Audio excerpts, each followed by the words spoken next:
Fruit.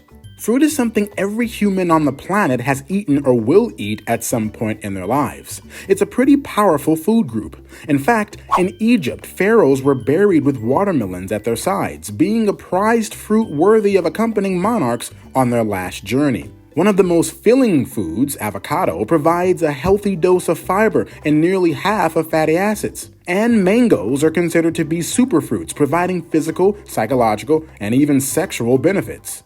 But out of all the fruits out there, at least those known to humans, what is the most powerful fruit?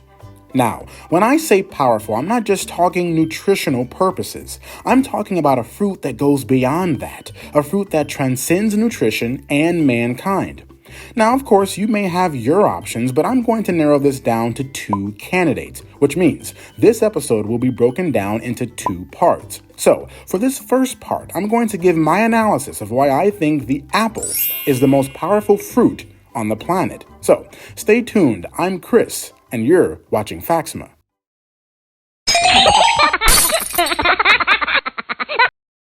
So, now that we have the introduction and all of that stuff out of the way, let's talk about apples. Apples, taxonomically speaking, are members of the Rosaceae family, or the rose family, along with such other fruits as pears, plums, peaches, cherries, strawberries, and raspberries. DNA analysis indicates that apples originated in the mountains of Kazakhstan, where the wild, modern, domesticated apple still flourishes. So, what about that power thing I was talking about earlier? Well, perhaps no other fruit pops up so frequently in Western art, literature, and everyday speech as the apple. One place where the apple does not appear, though, is in the Old Testament's book of Genesis. The original story of Adam, Eve, the snake, and the forbidden tree of the knowledge of good and evil mentions only an unspecified fruit, thus opening up centuries of debate over what the first couple actually ate. Various suggestions include everything from figs, grapes, olives, apricots, bananas, pomegranates, and grapefruit. The apple as the forbidden fruit seems to have appeared in Western Europe at least by the 12th century. Some researchers suggest that the apple got a bad rap from an unfortunate pun. The Latin word malus means both apple and evil, which may have given early Christians the idea. A 1504 engraving shows Adam and Eve with apples. Though Michelangelo's Temptation and Fall on the Sistine ceiling features forbidden figs, apples increasingly were held responsible for the fall. By the 17th century, when Milton wrote Paradise Lost, the forbidden fruit was an apple. Along with it being the forbidden fruit, the apple has been so powerful it has even started wars. The greatest war in ancient Greek history, the Trojan War, was started with an apple, the apple of Eris, to be exact. Eris, the goddess of discord, was well known around Mount Olympus, the residence of the Olympic gods and goddesses. She was known as a poor and ungracious party guest. Indeed, she was known to start disastrous arguments. It was only natural then that when King Peleus and the sea nymph Thetis were planning the guest list for their wedding, that Eris was not to be considered.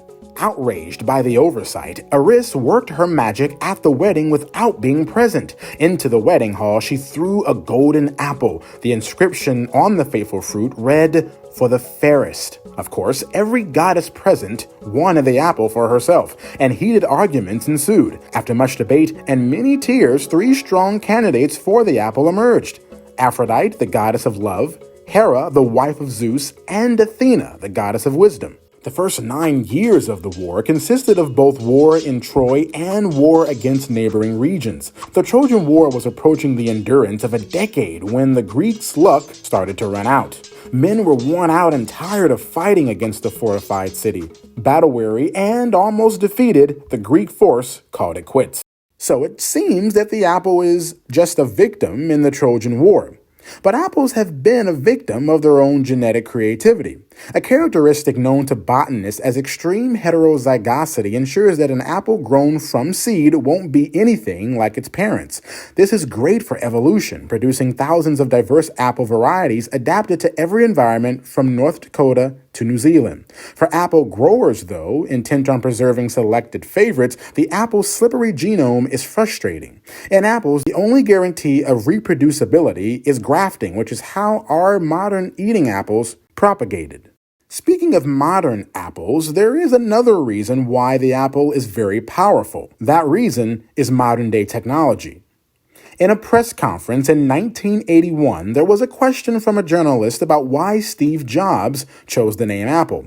To this question, he answered, "I love apples and I like to eat them, but the main idea behind Apple is bringing simplicity to the public with the most sophisticated way, and that's it, nothing else. The fruit of creation." Despite carrying the name Apple, the company's first logo did not describe the physical shape of an apple. The first logo was created by Ronald Wayne, one of which co-founded Apple in the early days in 1976, who wanted to represent the law of gravity that is inspired by an apple. The first image to represent the computer company was Isaac Newton, the man who revolutionized science with his discoveries on gravity. Apple's first logo was a depiction of this event, with Newton sitting under an apple tree. Steve Jobs wanted the Apple name and logo to be fused as one. Steve Jobs soon hired a graphic designer by the name of Rob Janoff, who then created the now classic and world-renowned logo of the bitten apple.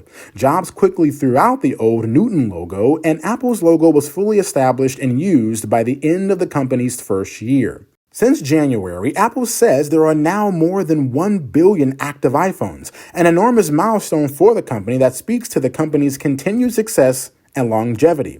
There are now 1.65 billion Apple devices in active use overall, Tim Cook said during Apple's earnings call earlier this year. Cook also said that a record-setting number of FaceTime calls were made on Christmas 2020, a milestone that was certainly helped along by the pandemic, keeping many families and friends apart. And to think, this all started with an apple. Lastly, there is the nutritional aspect of the apple. While we know the whole apple a day keeps a doctor away saying isn't necessarily true, an average-sized apple contains under 100 calories. In those calories, you find no cholesterol or saturated fats. What you do find is carbohydrates that help sustain energy. Apples are a good source of vitamin C, which is a strong antioxidant that helps the body resist infection and inflammation. Apples also contain a form of fiber that helps the body in fighting of bad cholesterol, as well as offering protection to the colon to help fight colon cancer. So, what did we learn here? Well, although the apple isn't the most popular fruit in the world, we'll talk about that in part 2, we do know that throughout history, more than any other fruit, the apple has been a symbol of love, knowledge, wisdom, joy, death, and even luxury. The fruit has started wars as well as powerful tech companies. And normally, this is the part where I ask you, what do you think? But we still have another part to this video and another fruit to get to, and that fruit is the tomato. Fresh, sun-dried, juiced, canned, tomatoes are everywhere and the options are endless. But what makes them so powerful? Stay tuned, and I'll see you guys next week.